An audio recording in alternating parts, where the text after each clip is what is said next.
Así que vamos allá directamente a la palabra del Señor. Acompáñenme por favor en Colosenses capítulo 3, versículos del 1 al 4. Y el título del sermón será hoy: por el poder de su resurrección. Por el poder de su resurrección. Colosenses capítulo 3, del versículo 1 al 4. Y cuando estén allí me dicen un amén. Amén. Amén. Y dice así la palabra del Señor: si habéis pues resucitado con Cristo, buscad las cosas de arriba, donde está Cristo sentado a la diestra de Dios. Poned la mira en las cosas de arriba, no en las de la tierra, porque habéis muerto, y vuestra vida está escondida con Cristo en Dios. Cuando Cristo, nuestra vida, sea manifestado, entonces vosotros también seréis manifestados con Él en gloria. Amén. Una oración más, por favor. Señor y Padre Celestial, hoy vengo delante de tu pueblo. Tú sabes, Señor, lo falible que soy. Tú sabes que el mensaje, Padre, es perfecto, mas no los que portan el mensaje. Así que te pido en esta mañana que todo impedimento sea quitado, que tu palabra fluya a través de la congregación y en los oídos de mis hermanos y también en mí. Por favor, Señor, moldéanos cada vez más a la imagen de Cristo y que seamos conscientes de las verdades que diremos hoy en esta mañana, para traer vida a aquel que no te conoce y para edificar más a aquel que es tu Hijo. Recibe gloria y honra, majestad, poder y honor, y úsanos con poder de tu Espíritu Santo a cada uno de nosotros. En Cristo Jesús. Amén. Amén. Amén, hermanos. Amén. Antes que nada, me gustaría situar a mi audiencia en esta mañana. Quería comentar ciertos aspectos que nos ayudarán a entender por qué Pablo, inspirado por su Santo Espíritu, el de Dios, escribe estas palabras. Hemos de recordar que Pablo escribe esta carta en los años 60 y 62 después de Cristo, desde una de sus prisiones en Roma, y envía a los hermanos de la iglesia de Colosas estas palabras. Una iglesia que Pablo no había fundado. Colosenses no la fundó Pablo, y tampoco él nunca había estado con los hermanos de Colosas. La historia nos cuenta que fue Epafras, un colaborador suyo, quien fundó a esta iglesia, pues él era de esa misma ciudad, Epafras. Seguidamente, en algún momento entendemos que Epafras visitó al apóstol Pablo en la prisión de Roma y quería comunicar el estado de cómo se encontraban los hermanos colosenses en general. Así también quería informarle de las presiones a las cuales estos hermanos estaban siendo sometidos. Concretamente, habían personas que deseaban que los colosenses apartasen y le den la espalda a Jesús. Estaban siendo muy atribulados. Siguiendo con esta línea de amenazas, la más principal de todas era esta: una amenaza que atacaba el corazón fundamental del evangelio. Los hermanos o supuestos hermanos que querían pervertir a los colosenses decían esto: la obra de Jesús es buena, la obra de Jesús es necesaria, pero la obra de Jesús no es suficiente. La obra de Jesús no es suficiente. Y hermanos, cuando hablamos de teología, hemos de hablar con propiedad. Las palabras que definimos teológicamente pueden transformar drásticamente nuestra vida espiritual. Yo puedo decir amén a que la obra de Jesús es buena. Yo puedo decir amén a que la obra de Jesús es necesaria y perfecta. Pero no puedo decir amén a la que la obra de Jesús no es suficiente. Amén. No podemos decir amén a eso, hermanos. Así que esta vertiente, esta herejía se quería meter en los hermanos de los Colosas, y principalmente se describía bajo estos dos puntos. El primero de todos, esta filosofía del mundo decía que Jesús era una emanación de Dios, derivaba de Dios, procedía de Dios, y que Jesús tenía origen en Dios. Ojo con esto, Jesús tenía origen en Dios. Juan 1:1 nos dice que en el principio el verbo estaba con Dios y el verbo era Dios. Amén. Decir esto es muy peligroso. Por lo tanto, aquellas personas que deseaban pervertir a los colosenses decían que Jesús era mucho menos que Dios, que su obra era necesaria, su conocimiento era bueno, pero teníamos que tener algún conocimiento por encima de las Escrituras para llegar a la salvación. O sea que Jesús no era suficiente para salvar al hombre. Muy peligroso. Y en cuanto a esto, el segundo punto de esa herejía decía lo siguiente: que había detalles del legalismo judío. Ellos decían que habría que hacer muchas más cosas que creer en Jesús para ser salvo. Como pequeñas gotas de cianuro en un vaso de agua que no se pueden discernir, ellos decían esto: ustedes tienen que seguir un ciclo de fiestas religiosos. Debéis circuncidaros. Tenéis que observar los rituales del Antiguo Testamento. Debéis guardar días de reposo. Debéis absteneros de ciertos alimentos. Tenéis que llevar una vida austera. Y eso os llevará, fíjate, os llevará a un tipo de visiones, éxtasis, que os llevará a un conocimiento mejor de Jesucristo por medio de esas visiones. Y así, esas experiencias místicas os llegarán a ser salvos delante de Dios.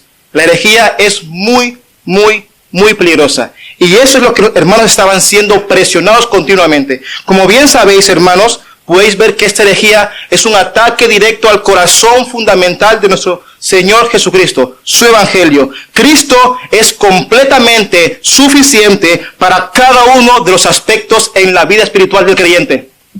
Es totalmente suficiente. Cristo fue completamente suficiente para la creación. Cristo fue completamente para la salvación. Cristo fue completamente su obra para la santificación. Y Cristo también es completamente suficiente para la gloriosa redención y gloriosa manifestación que tendrá el creyente en el día final.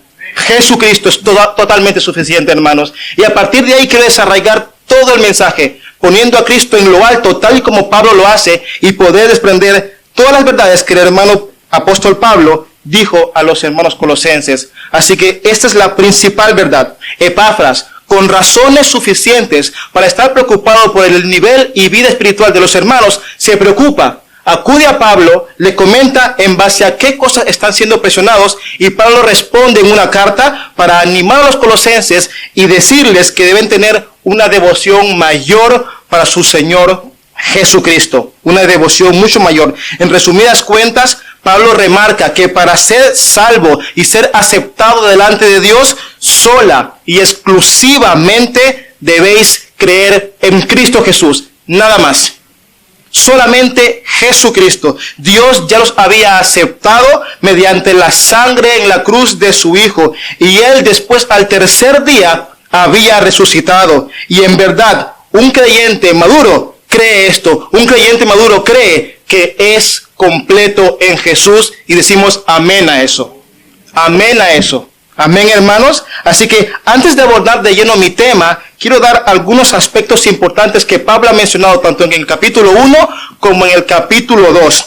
¿Qué es lo que Pablo dice en cuanto a esto? En el capítulo 1 leemos cosas como esta. En el sentido de este capítulo es definir tajantemente a Cristo como el preeminente, como el único y como el todosuficiente Salvador. Pablo comienza su carta definiendo que Él es un enviado de Jesucristo, y Él da gracias por los hermanos colosenses, porque su amor no es un amor privado, sino que es un amor que todo el mundo lo está viendo. Es un amor público y no es estéril. Además, el apóstol Pablo ora por ellos para que sean llenos de todo el conocimiento de la voluntad de Dios y de toda sabiduría y comprensión espiritual. En este capítulo leemos frases gloriosas como las siguientes, versículo 13 y 14 del capítulo 1.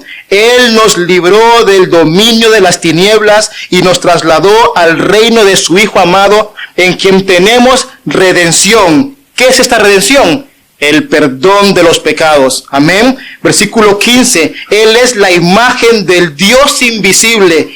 Versículo 19. Agradó al Padre que en Él habitara toda la plenitud. Y versículo 27. Cristo es vuestra esperanza de gloria. Amén. Todo esto con el objetivo de erradicar esa doctrina diabólica que quería llevar a los hermanos colosenses a apartarse de Jesús. Es lo que leemos en el capítulo 1. Verdades poderosas que todo creyente debe arraigar en el fondo de su corazón. En el capítulo 2 leemos también lo siguiente. Continuando de esa misma manera, para poder evidenciar a Jesucristo como el único objeto fundamental de la fe del creyente, Pablo advierte a los hermanos mediante varios aspectos sobre esta herejía que los asolaba.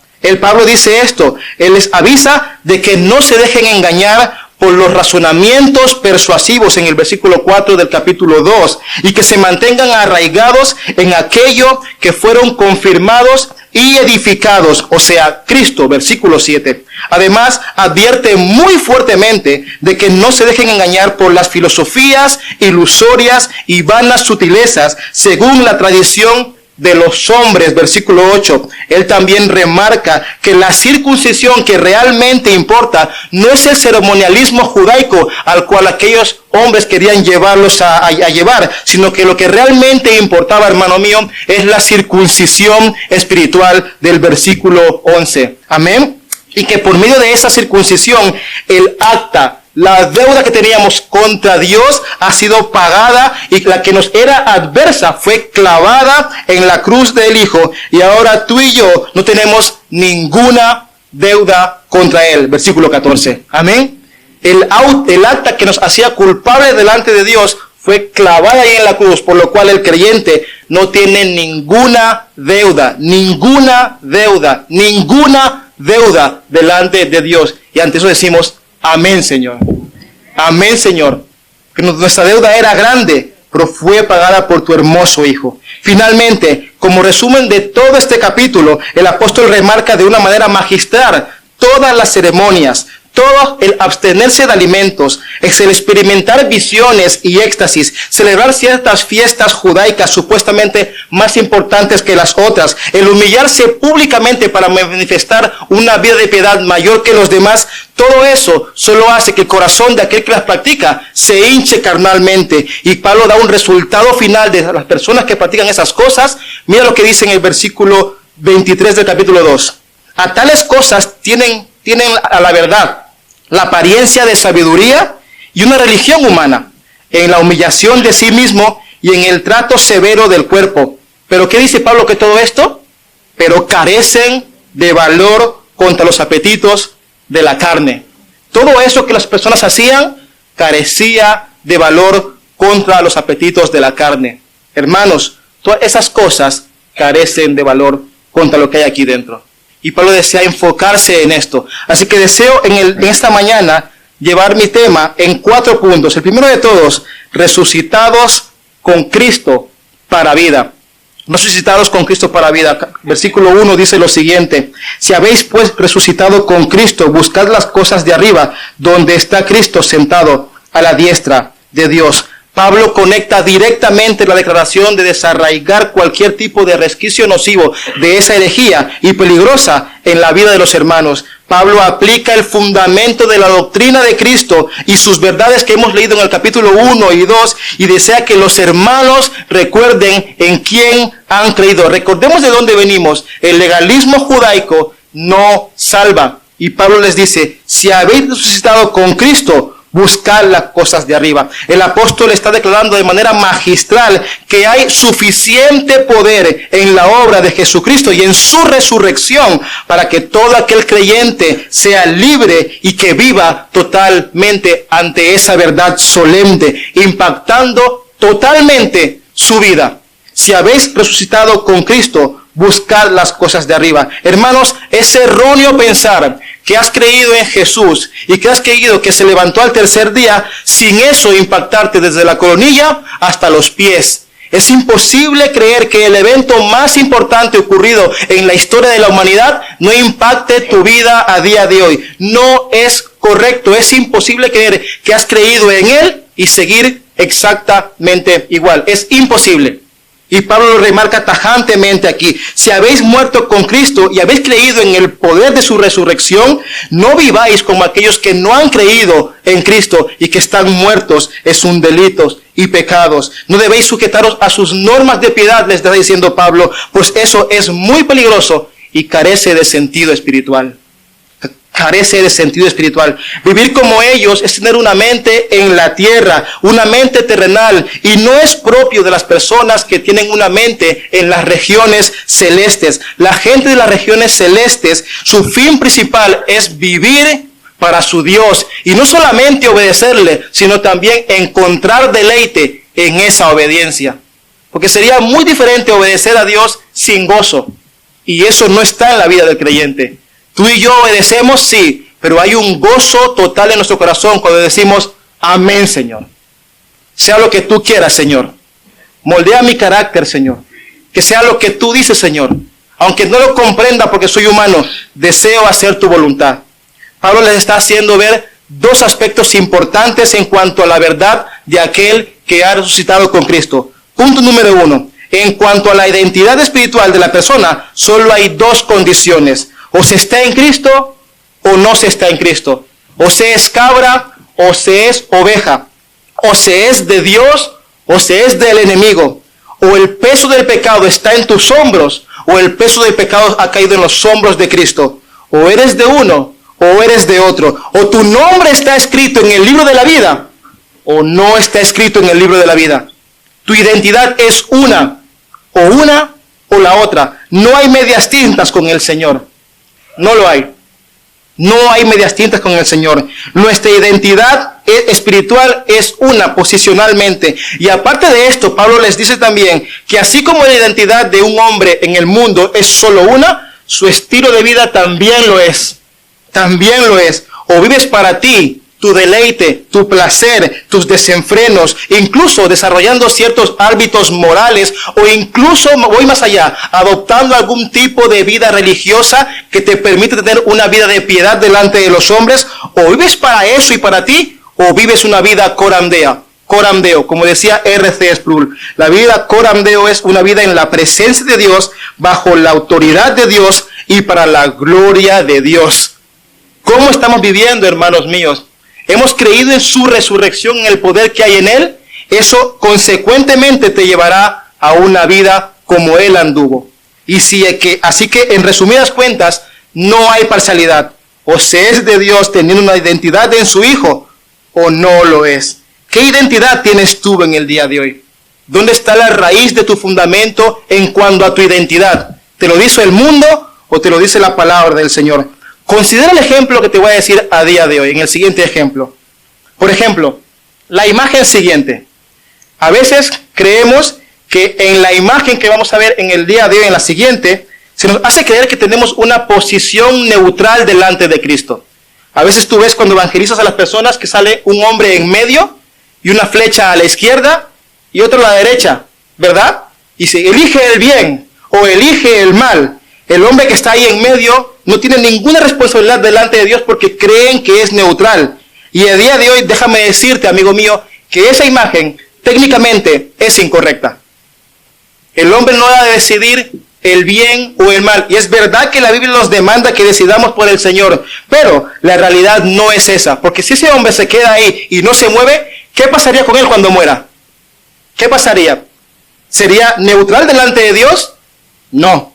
Es totalmente mentira. La imagen real es la siguiente. Tenemos, hermanos míos, una imagen en la cual todos y cada uno de nosotros estábamos en el camino amplio, en la puerta amplia.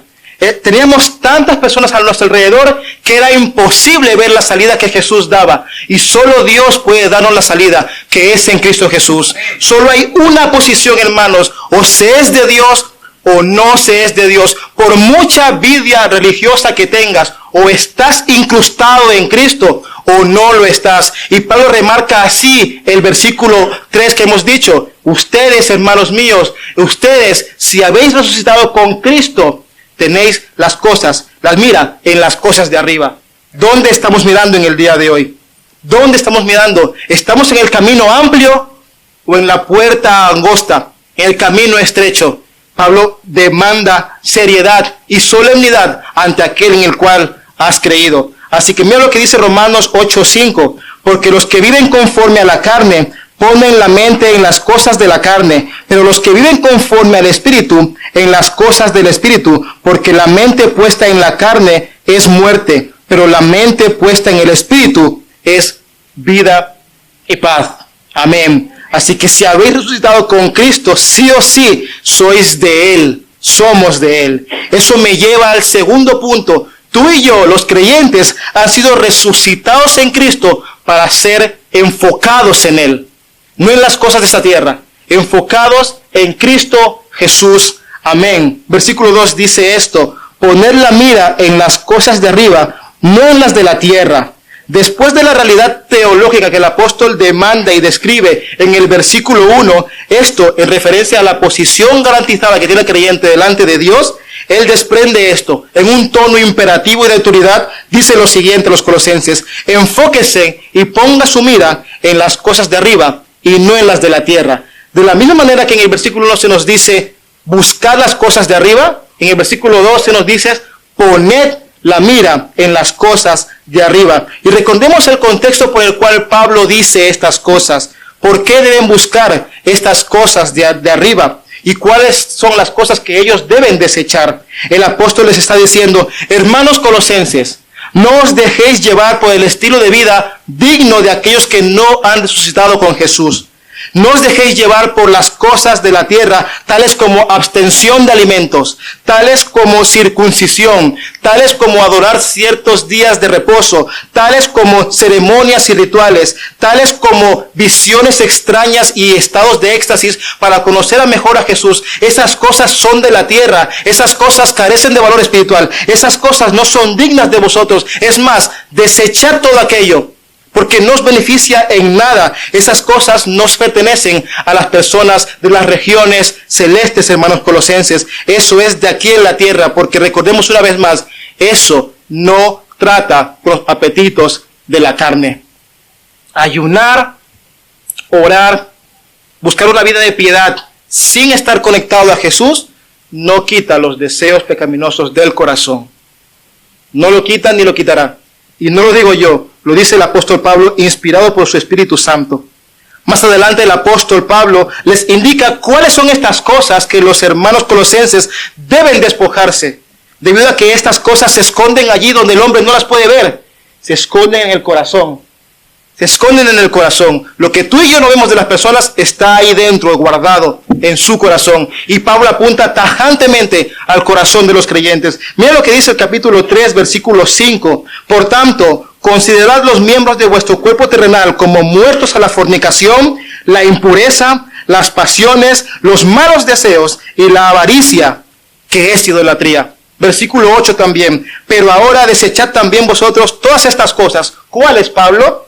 Ira, enojo, malicia, maledicencia, lenguaje soez y de vuestra boca. No os mintáis los unos a los otros, puesto que habéis desechado al viejo hombre con sus malos hábitos. Allí es donde Pablo apunta, al corazón. De nada me sirve que vayas a la iglesia con faldas, velos, cuando tu corazón está mal delante del Señor. Hermanos, no sirve de nada. Incluso ni siquiera mi traje de nada serviría si mi corazón no es recto delante de Dios. Puedo manifestar una piedad delante del mundo que el mundo puede decir amén a ese hermano, amén a esa hermana, pero tu corazón puede estar lejos del Señor. ¿Dónde está guardado tu corazón, amigo mío? Ahora que sois de Cristo, ya tenéis poder en el Espíritu Santo para desechar todo aquello que os impide avanzar en vuestra vida espiritual, dice Pablo. No solamente en lo intelectual, sino también en lo espiritual. Por eso os ordeno que os enfoquéis en las cosas de arriba y las busquéis con toda vuestra voluntad. Además os digo, dice Pablo, que quiero que miréis arriba. ¿Sabéis por qué? Porque la parte B del versículo 1 del capítulo 3 dice eso. Colosenses, mirad arriba, porque ahí es donde está Cristo sentado a la diestra de Dios. Amén. Amén. Cristo está a la diestra de Dios. Es como si el apóstol Pablo cogiera el rostro de los hermanos y hiciera esto y decir, mira arriba, mira arriba. Mira arriba, no porque está Miguel, no porque está Gabriel, no porque está el universo, no porque está el cosmos, no porque está todos los ángeles con las miríadas y todo el ejército celestial, solo mira arriba, porque está el único y eterno Dios Jesucristo, que se encuentra a la diestra del Padre. Amén. Por eso mira arriba. Por eso mira arriba. ¿Ves cómo el mundo se cae? ¿A dónde miran las personas? Noticias, guerras, enfermedad. Y el creyente mira arriba y dice, Señor, tú aún reinas, tú siempre reinas, y no importa lo que me pase, tú estás centrado en tu trono, Señor, y a la diestra está tu Hijo lleno de poder y gloria. Colosenses, iglesia caminando por fe, mira arriba a Jesucristo, míralo a Él, no te dejes llevar por lo que dice el mundo. Allí está nuestro Dios. Mirándolo a Él podremos buscar realmente lo que importa, que son las cosas celestiales. El hecho de que se nos dé el detalle de que Cristo está a la diestra del Padre, lo remarca como que Él tiene honor, supremacía, digno de alabanza, el unigénito Hijo de Dios. Esa exaltación misma lo convierte a Él exclusivamente como la fuente de toda bendición espiritual para su pueblo. Para su pueblo. No para todo el mundo, para los suyos. Somos tan seleccionados por el Señor que somos de Él. Y nada nos apartará de su mano. ¿Crees eso, hermano? ¿Crees eso? Él es la fuente de bendición para todo el creyente y para su iglesia entera. Lucas 22:69 dice esto: pero de ahora en adelante el Hijo del Hombre estará sentado a la diestra, y añade, del poder de Dios. De la misma manera que Pablo les indica cuáles son las bendiciones que debemos buscar en la parte de arriba, curiosamente Pablo no apunta a nada terrenal. Pablo no les dice buscar las casas, buscar las riquezas, buscar los terrenos, buscar las posesiones. No, son cosas buenas tener todo eso en esta tierra, pero no son primordialmente las prioritarias de la gente de los reinos celestes, ni son las prioritarias de la gente que morará la nueva Sión. Pablo dice, busca las cosas de arriba que no están en esta tierra. Busca las cosas del Señor, búscalo a Él, porque Él está a la diestra del Padre. ¿Lo estás buscando con todo tu corazón, hermano mío? Colosenses 3:12 dice lo siguiente: entonces, como escogidos de Dios, santos y amados, revestidos de tierna compasión, no de casas, de compasión, de bondad, de humildad, de mansedumbre y paciencia, soportándoos unos a otros y perdonándoos unos a otros, si alguno tiene queja contra otro, ¿como quién? Como Cristo os perdonó, así también hacedlo vosotros. Y sobre todas estas cosas, vestíos de amor, que es el vínculo de la unidad. Increíble. ¿A quién crees que está describiendo aquí Pablo? A Jesucristo. Amor como Jesús, bondad como Jesús, piedad como Jesús, humildad como Jesús, unidos como Jesús, perdonándonos como Cristo os perdonó a vosotros. Déjame que te diga algo, hermano. Si algún hermano te ofende a ti en el día de hoy, esa falta fue pagada por Cristo en la cruz.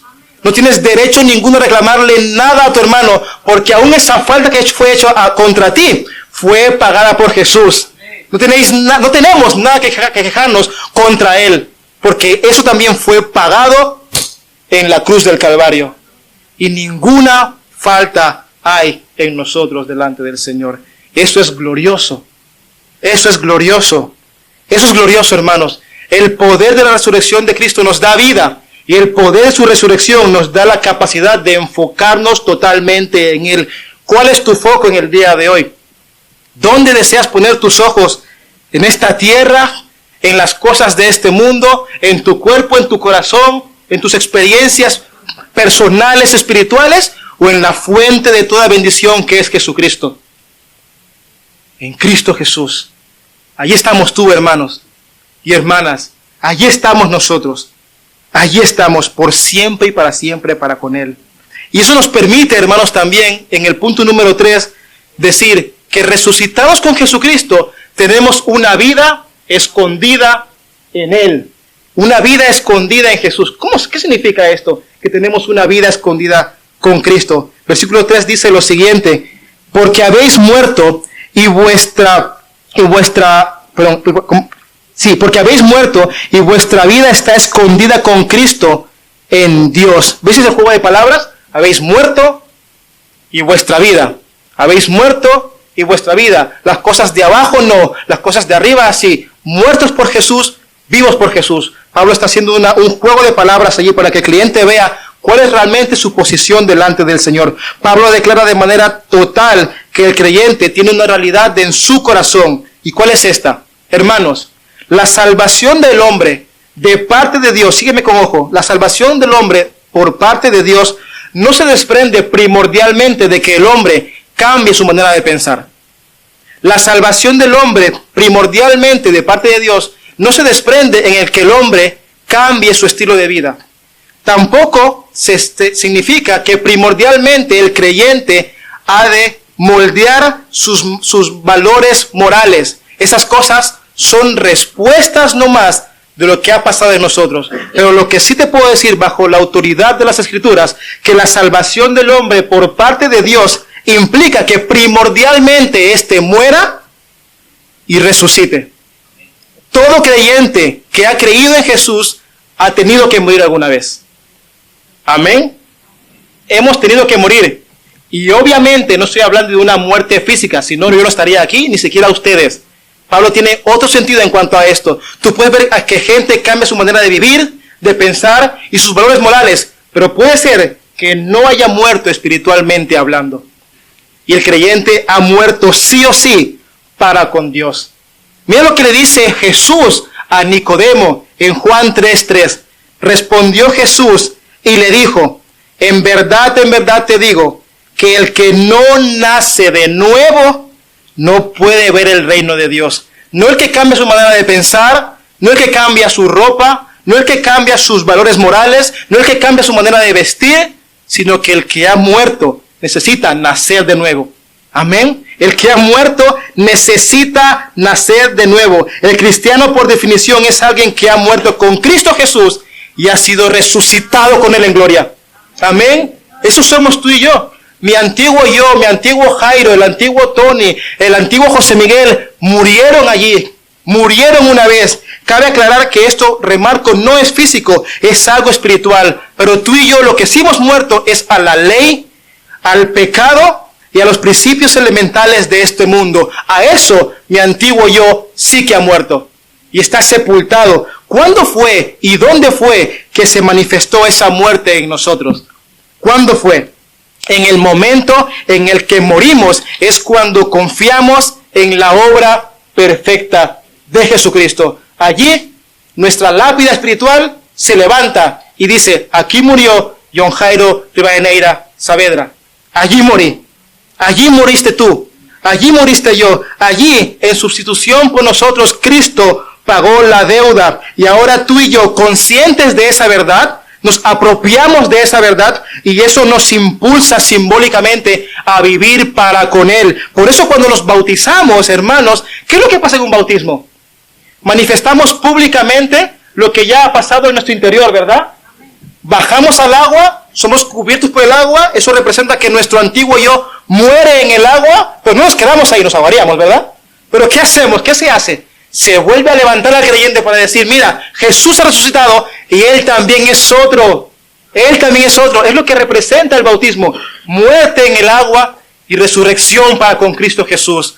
Gloria a Dios por eso que nos da el Señor. Así que es lo que representa el bautismo. El creyente es otro, les dice Pablo a los Colosenses. La culpa legal del pecado ya no está en nosotros. Y ahora se nos da una vida que teníamos nueva. Una vida totalmente diferente. Mira lo que dice este comentarista Lightfoot en base a la muerte y resurrección que pasa en un bautismo.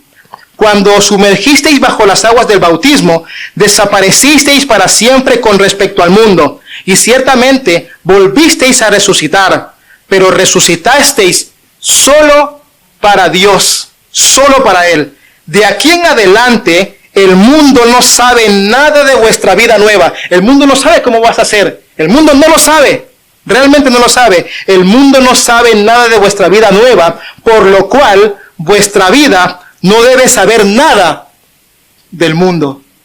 Vuestra vida actual, hermanos míos, no debe saber absolutamente nada de vuestro antiguo yo. Vuestro antiguo yo murió. Y yo sé y sabemos, hermanos, que hay testimonios increíbles de personas que han sido salvadas por Jesús. Ex sicarios, ex traficantes. Todo eso, hermanos, en Cristo Jesús es hecho nuevo, porque hay poder en Jesús para hacer nueva a la persona. Totalmente suficiente. Es más, nuestra vida es una manifestación pública de lo que Dios ha hecho en cada uno de nosotros. ¿Lo es en tu vida, hermano? ¿Puedes apropiarte de esa verdad? Estoy seguro que sí. Estoy seguro que sí. Así que nuestra vida nueva no sabe nada de la antigua. Y ahora hemos de manifestar una nueva vida en Cristo Jesús.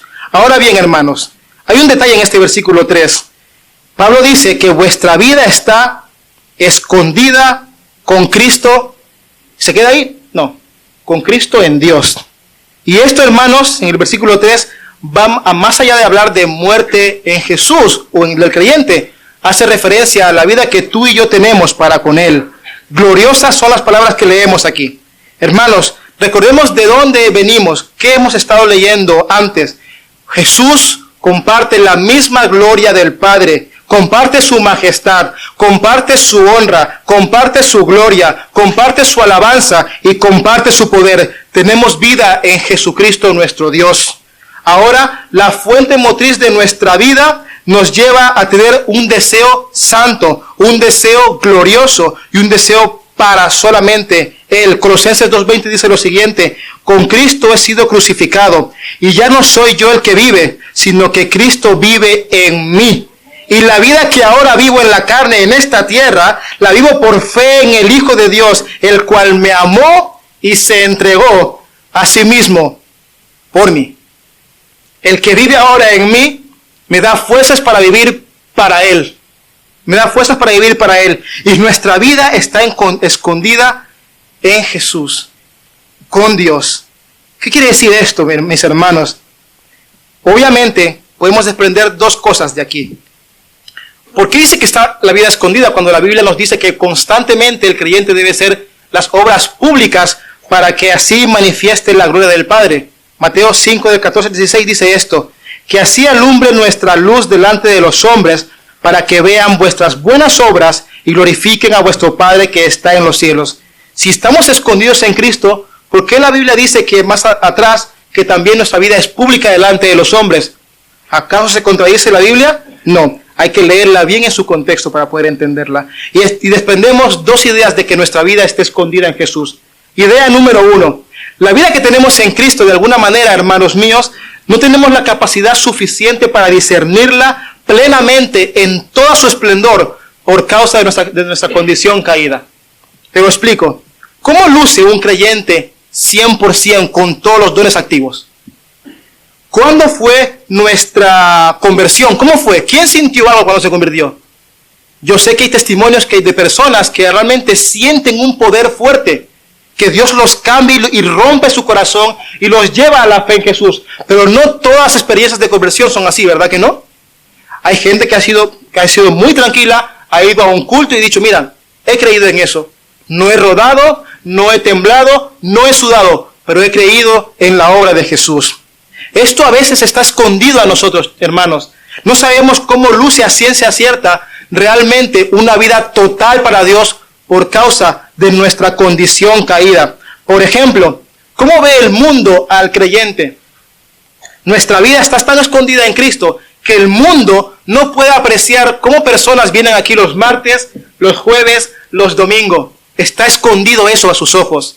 No pueden disfrutar de eso. ¿Cómo puede ser que pases 2 horas ahí cantando y escuchando a alguien hablar de un púlpito? Está escondido a sus ojos. ¿Cómo puede ser que ahora ya no vas a las discotecas, a las fiestas, a las cosas de este mundo? Porque la vida está escondida en Cristo. ¿Cómo puede ser que hables diferente, que te comportes diferente, que vayas a sitios diferentes? Porque nuestra vida está escondida en Cristo. Ahora eres un aburrido, estás loco, realmente eres otra persona. ¿Has escuchado eso? Seguramente sí. Seguramente sí. Significa que nuestra vida está escondida en Jesús y el mundo no tiene la capacidad suficiente para apreciar cómo luce realmente un creyente, ni el por qué lo hace. No pueden hacerlo. Recordemos, las cosas espirituales son necedad para aquel que no las cree, para el mundo, mas son vida en Cristo Jesús. Amén. Eso es lo que tú y yo, nuestra vida está escondida en Cristo y los demás no pueden ver totalmente a Jesús. Mas, sin embargo, el hecho de que nuestra vida esté escondida en Cristo nos da la seguridad de que eternamente estaremos con Él. Gloria a Dios. Mi vida está tan apegada a Jesús que es imposible que me desprenda de sus manos. Es imposible. Estamos tan apegados a Él que nada ni nadie nos podrá separar de su amor. Nuestra seguridad desde ahora y por siempre en el futuro va a estar con Él. El mismo que nos dio la salvación es el mismo que se va a encargar de llevarnos a la nueva Sión, donde la ciudad brilla con oro y hay luz que nunca se apaga. Allí estaremos tú y yo. Nuestra seguridad está en Jesús y por eso nuestra vida está escondida en Él, porque nadie nos separará de Él. Romanos 8 del 38 en adelante dice esto: porque estoy convencido de que ni la muerte ni la vida, ni los ángeles, ni principados, ni lo presente, ni lo porvenir, ni los poderes, ni lo alto, ni lo profundo, ni ninguna otra cosa creada nos podrá separar del amor de Dios que es en Cristo Jesús, Señor nuestro. Tu vida, hermano y hermana, está escondida tan profundamente en Jesús que ni siquiera el diablo la puede arrebatar. El diablo ha de pedirle permiso a Dios para tocar tu corazón, para tocar tu vida, para tocar cualquier aspecto de tu área, como lo pasó con Job. Él le dice Job que el diablo va delante del Señor y le pregunta, ¿por qué Job es recto delante de ti? Y Dios le responde, porque es un hombre recto y demás. Pues déjame tocar su vida, su corazón, sus bienes, y verás cómo blasfema contra ti. El enemigo le tiene que pedir permiso a Dios para hacer algo en nosotros. Si Dios no se lo permite, nada ni nadie podrá acercarse a nosotros, porque nuestra vida está totalmente escondida en Cristo Jesús. En Cristo Jesús. No en Mahoma, no en Buda, no en ningún líder espiritual de la antigüedad. Nuestra vida está en Jesús, escondida por siempre y para siempre. Por eso yo estoy seguro que Jesús me llevará a la nueva Sión. Estoy seguro en Él. Yo no puedo estar consciente ni reposando mis fuerzas de salvación en mis obras, en mis ayunos, en mi lectura de la palabra, en mi congregación, ni en mi pastor. Mi obra de salvación, mi seguridad está escondida en Jesucristo. Y Él ha prometido que nada que Él coja lo vaya a soltar. Ahí está mi salvación. Ahí está la tuya y también está la mía. Así que para finalizar en este punto, hermanos, volviendo al contexto de por qué Pablo dice esto, describo estas palabras. Recordemos, Pablo les indica a los colosenses que su posición espiritual está en Jesucristo, no como lo dicen aquellos falsos maestros. La fe en Jesús es totalmente suficiente para vuestra salvación y su obra es completa, es buena y es perfecta y no se le ha de añadir absolutamente nada más a la obra de salvación. El que está unido a Jesús también lo está unido en Dios. Ni se os ocurra privaros de alimentos con tal de ser más salvos. Ni se os ocurra realizar actos de rituales con tal de creer que sois más salvos. Ni se os ocurra tener experiencias de éxtasis y visiones espirituales con tal de creeros más salvos. No, Jesucristo es totalmente suficiente. Jesucristo es totalmente suficiente. Yo no niego que el creyente tenga experiencias personales con Dios. La Biblia lo relata. Cada uno tiene una relación personal con Dios. Dios es tan accesible que a cada uno le puede hablar. Y puedes tener una comunión perfecta con Él. Mas, sin embargo, las experiencias no son la base de nuestra fe. Ni los sueños, ni las visiones, ni las profecías de aquellos falsos maestros. Nuestra seguridad de experiencia salvífica se encuentra solamente en Jesucristo. En Jesucristo. En Jesucristo. Pablo le indica todo esto a los hermanos colosenses porque querían los otros falsos maestros contaminarlos para llevarlos a una espalda contra Jesús. Colosenses 2 del 9 al 10 dice lo siguiente: porque toda la plenitud de la deidad, la plenitud de la deidad de Dios reside corporalmente ¿dónde? Corporalmente en Él, refiriéndose a Jesús. Y habéis sido hechos completos en Él, el que es la cabeza sobre todo poder y autoridad. Todo lo que Dios representa, hermanos, se encuentra en la persona de Jesús. Por eso no buscamos nosotros curanderos, ni chamanes, ni cualquier tipo de cosas espirituales fuera de Dios. Todo lo que buscamos y se desprende está, remarco una vez más, en Jesucristo. En Jesucristo. Por eso Pablo ora por los colosenses. Deseo que lo conozcáis más, dice Pablo. Deseo que vuestra sabiduría se llene de Él, desde aquí arriba hasta abajo. Deseo que Dios os dé pleno conocimiento para que le conozcáis en cada una de sus áreas. No solo en las finanzas, no solo en la familia, sino que os conozca también en el trabajo. Que plasme en vuestra manera de vivir. Que plasme vuestros matrimonios. Que plasme la crianza de vuestros hijos. Que plasme vuestras finanzas. Que plasme vuestra manera de comportaros en vuestro vecindario. Que plasme cualquier tipo de área en la cual caminéis. Pablo desea que Jesús gobierne totalmente en cada área del creyente. Y hay personas que realmente no han entregado esas áreas a Jesús. Concretamente a veces con el dinero. Son creyentes y el dinero aún les cuesta pedirle al Señor que gobierne en sus finanzas.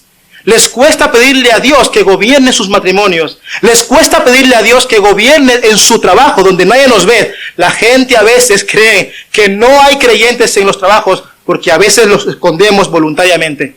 Y Dios desea impactarte de manera tan fuerte que cuando la gente te vea diga, allí va un creyente. allí va un creyente. Allí va un creyente. Allí va alguien que vive como si estuviese aquí en la tierra, pero con su mente allí en el cielo. Allí va un creyente. Allí va uno. Y no que nos ocultemos. Así que tú y yo, hermanos, hemos sido resucitados con Jesús para vida. Hemos sido resucitados para estar enfocados en Él. Y hemos sido resucitados para tener una vida escondida en Dios. Y también los hermanos colosenses. Y para finalizar, todo esto que los hermanos pasaban, Pablo también da una última luz para los hermanos que están en Colosas y también para la iglesia caminando por fe. Finalmente, hermanos, el apóstol enmarca de que en esta pequeña sección, con una maravillosa y gloriosa promesa concerniente al futuro de los colosenses y también de la iglesia en Cristo Jesús, de alguna manera Pablo desea una vez más elevar el corazón de los colosenses porque sabía que estaban siendo atribulados. Sabían que estaban siendo perturbados por falsos maestros. Pablo sabía que estaban siendo atribulados y perseguidos por los falsos maestros porque deseaban pervertir el evangelio. Estaban los hermanos en tribulación, estaban en penurias, estaban en preocupación, pero Pablo sabía todo esto y manda una realidad que tú y yo a día de hoy podemos adoptar, y es más, debemos adoptar en total confianza y sobre todo en total esperanza. Versículo 4, cuando Cristo, nuestra vida, sea manifestado, entonces vosotros también seréis manifestados con Él en gloria. Con Él en gloria, hermanos, Cristo será manifestado una vez más en este mundo. No va a ser algo secreto, como algunos dicen. Va a ser algo público. Todo ojo le verá, he leído yo en las Escrituras. Todo ojo lo va a ver. Mira lo que dice William Hendrickson en base a este versículo.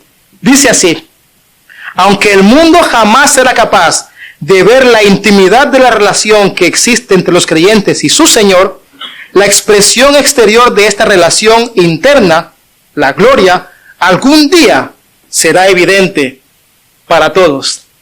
Algún día será evidente para todos qué tipo de relación cuando Él venga en gloria. William Hendrickson dijo esto. El apóstol concluye que nada en este mundo se comparará a la gloria que nos espera en el futuro eterno. ¿Qué hay suficientemente hermoso para desear este mundo más que a Jesús? ¿Qué es aquello que realmente amas? ¿Puede haber algo más hermoso que Él que te lleve a quedarte en esta tierra por siempre y para siempre? ¿Verdad que no? Colosenses le dice Pablo, todo lo que os está pasando es duro y es fuerte. Claro que sí, estáis atribulados, hay falsos maestros, pero en aquel día, cuando Él venga, ya no va a haber más tribulación. Ya no va a haber más falsos maestros. Ya no vas a ayunar más. Ya no vas a orar más. Ya no vas a luchar contra tu cuerpo que te está diciendo sigue tus pasiones antiguas. Ya no vas a tener que venir a la iglesia incluso. No vas a tener que ofrendar, ni diezmar, ni nada de eso. Llegará el día en que el Rey volverá y será manifestado con poder y gran gloria en el cielo. Él va a venir. Él dijo que vendría y vino. Él dijo que moriría y murió. Él dijo que resucitaría y resucitó. Y Él dijo que regresará y regresará de verdad. Él va a regresar. Esa es la esperanza que tú y yo tenemos en el día de hoy. Caminamos por fe y para fe. Amén. Sabemos que Jesús va a venir. Amén. No sabemos cuándo, nadie lo sabe, pero nuestra esperanza está en que Él vendrá, porque nuestra resurrección no es terrenal, sino que será celestial, hermanos. Celestial. Mira lo que dice 2 Tesalonicenses 1 del 6 en adelante, porque después de todo, es justo delante de Dios retribuir con aflicción a los que os afligen y daros alivio a vosotros que sois afligidos y también a nosotros cuando el Señor Jesús sea revelado desde el cielo con sus poderosos ángeles en llama de fuego, dando retribución a los que no conocen a Dios y a los que no obedecen al evangelio de nuestro Señor Jesús. Estos sufrirán el castigo de eterna destrucción, excluidos de la presencia del Señor y de la gloria de su poder, cuando Él venga para ser glorificado en sus santos en aquel día y para ser admirado entre todos los que han creído, porque nuestro testimonio ha sido creído por vosotros. Gloria al Señor. Allí está la esperanza de la iglesia, en que algún día el novio va a venir a por su novia y nuestra ropa será blanca. Serán las obras de los justos. Nuestra ropa no va a tener arruga y no habrá ningún tipo de mancha, porque habrá sido limpiada con la sangre de Jesucristo, nuestro Dios, aquel en el cual tú y yo creemos en el día de hoy. En aquel día, hermanos, no solamente la gloria va a ser de Cristo cuando Él venga, pues vendrá con todos sus ángeles, con poder y gran gloria, sino que también la gloria será nuestra, seremos glorificados, hermanos colosenses, dice Pablo. Es allí cuando seremos completamente manifestados, es allí cuando seremos completamente transformados y glorificados, es allí donde se nos dará un cuerpo nuevo y una vida nueva, poderoso, un cuerpo incorruptible, sin posibilidad alguna de pecar. ¿Te puedes imaginar eso? Un cuerpo sin la posibilidad alguna de pecar. No como Adán y Eva, que sí había posibilidad de pecar. De hecho, lo hicieron. En la nueva vida no habrá ninguna posibilidad de pecar. Porque tu cuerpo será glorificado. Es allí donde diremos adiós a la austeridad. Es allí donde diremos adiós a la lucha con la carne. Es allí donde diremos adiós a los malos pensamientos que a veces vienen sin ni siquiera uno quererlo. Es allí donde dejaremos de golpear nuestro cuerpo. Y es allí porque estaremos con Él por siempre y para siempre. Amén. Amén. Primera de Juan 3:2 dice esto: amados, ahora somos hijos de Dios, y aún no se ha manifestado lo que habremos de ser, pero sabemos que cuando Él se manifieste, seremos semejantes a Él, porque le veremos como Él es. Amén, hermanos. Amén. Allí está nuestra esperanza de vida. ¿Cuál es la esperanza que tienes a día de hoy por el cual caminas aún en este mundo? La única es esta: llegará el día en que el mal no va a existir más. Llegará el día en que dejaremos de llorar por la lucha contra nuestro pecado, porque a veces caemos, ¿verdad que sí? A veces flaqueamos en la fe, flaqueamos en la oración, flaqueamos en el ayuno, flaqueamos en la congregación, pero llegará el día en que todo eso se va a ir. Tenemos una comunión perfecta durante la eternidad con nuestro Dios. ¿Deseas eso, hermano? ¿Deseas eso con todo tu corazón? Ver a Jesús allí en los cielos viniendo para juzgar al mundo y salvar a su pueblo. De hecho, si tú lees los evangelios, tú puedes ver que cuando Jesús viene en los días finales, Él dice que pondrá a la izquierda a la paja y a la derecha pondrá el trigo, a la derecha. Que pondrá a la izquierda a las cabras y pondrá a la derecha a sus ovejas.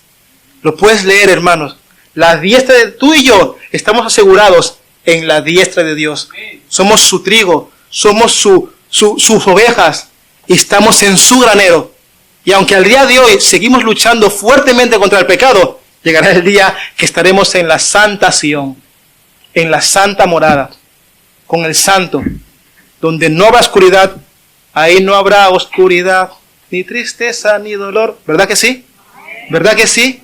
Allí estaremos nosotros, hermanos. Allí estaremos. La esperanza de nuestra gloria se encuentra en Cristo Jesús. Así que, Colosenses, dejad de ver eso, dice Pablo. Miradlo a Él, porque habéis resucitado con Cristo para vida, habéis resucitado con Él para tener una vida enfocada en Él. Vuestra vida resucitada está escondida en Él, y eso nos lleva a que en el futuro seréis regenerados y glorificados juntamente con Él. Amén. Hermanos, es una verdad fundamental en el Evangelio de Jesucristo. La esperanza que nos espera. Yo pregunto en esta mañana, ¿tienes esperanza de que tu Dios vuelva? La puerta aún a día de hoy está abierta, claro que sí. No podemos cerrarla. Está abierta. El camino es angosto y estrecho, pero la puerta sigue a día de hoy abierta. ¿Qué tipo de vida tenemos en esta mañana? Jesús ofrece salvación a todo aquel que crea en Él. No te pide dinero, no te pide absolutamente nada. Solo una cosa: fe en Él. Solo una cosa: fe en Él. Huye de todas aquellas iglesias que te dicen que tienes que tener fe y otra cosa más. Sal corriendo de ahí. No es el Evangelio de Jesús. Solamente fe en Jesucristo. Cree que tus pecados son perdonados, que son clavados en la cruz y que no hay ninguna deuda delante de Dios si cree en Él. Así lo promete. Y sea Dios veraz y el hombre mentiroso si no es así. Si no es así. Así que levanto mi corazón a todo aquel que escuchó este mensaje para que crea en la obra perfecta de Jesús, porque tu corazón y tu vida va a estar escondida con Él por siempre y para siempre. Y tendrás un deseo interno de que Él vuelva. Y podrás decir, Maranata, ven Señor, ven Señor, ven Señor.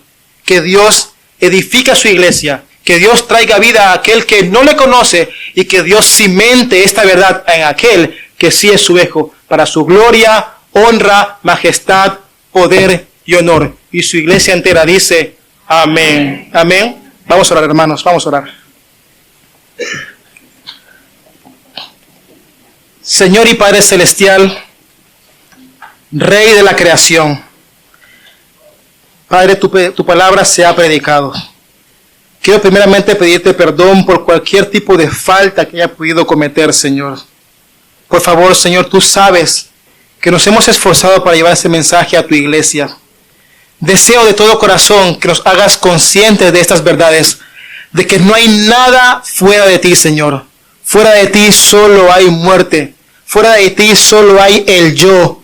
Y no deseamos vivir para nosotros, deseamos vivir para ti. Porque todo eso lo tenemos por el poder de tu resurrección, Señor. Al tercer día tu Hijo vivió y se levantó de la tumba.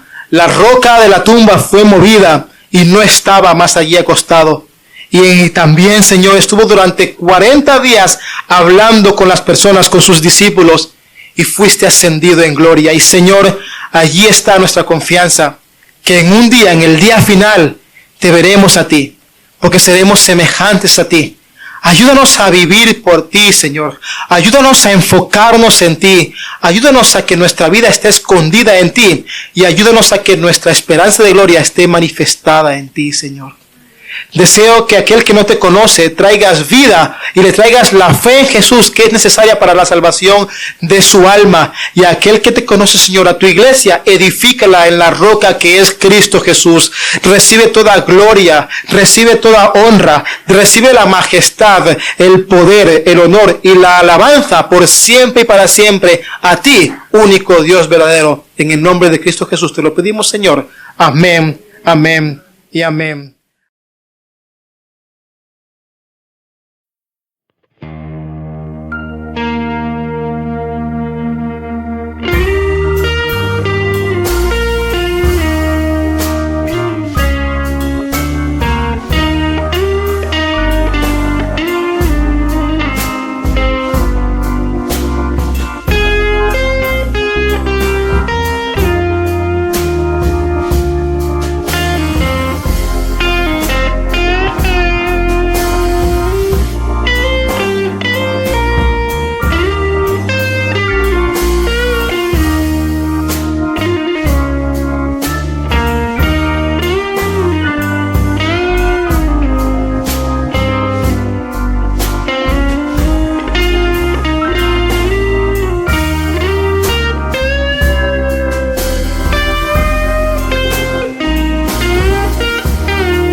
Amén.